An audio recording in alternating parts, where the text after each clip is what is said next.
Dottore Gilone, lei ha espresso categoricamente il suo no a un'ipotesi del rigassificatore. Intanto stiamo vedendo che in un momento di grandissima emergenza anche i network nazionali danno la possibilità che il rigassificatore a Porto Empedocle si faccia.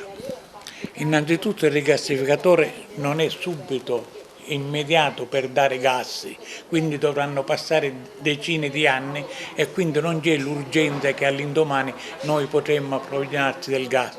Quello che io non capisco è che ci sono due condotte che arrivano in Sicilia, una a Castelvetrano, Mazzara del Vallo, e un'altra nella parte della Sicilia orientale. La Sicilia non ha bisogno di gas, anche perché c'ha una località che si chiama Gagliano Castelferrato in provincia di Enna, che ha milioni di metri cubi di gas da poter dare alla Sicilia.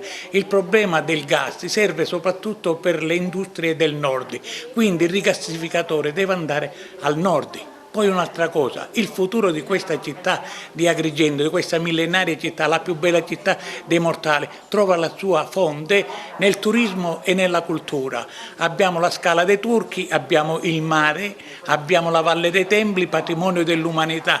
Questo è l'impegno che la classe politica e governativa debba fare di questo luogo, cioè rendere un luogo appetibile dal punto di vista del turismo. E allora cosa chiediamo noi? Le infrastrutture, soprattutto l'aeroporto. Invece che cosa è? I poteri forti vogliono mettere il rigassificatore fregandosi del luogo. Questa spiaggia è una delle poche integre, non siamo qui a Milazzo o a Priolo o a Gela che tanto danno hanno arrecato le industrie del nord. Noi vogliamo vivere di turismo e soprattutto di promozione, che vengano qui a dirci se il luogo è il sito idoneo perché possa nascere un rigassificatore. È veramente delittuoso il tentativo da parte di chi sul piano del potere economico vuole incidere sul territorio agrigentino.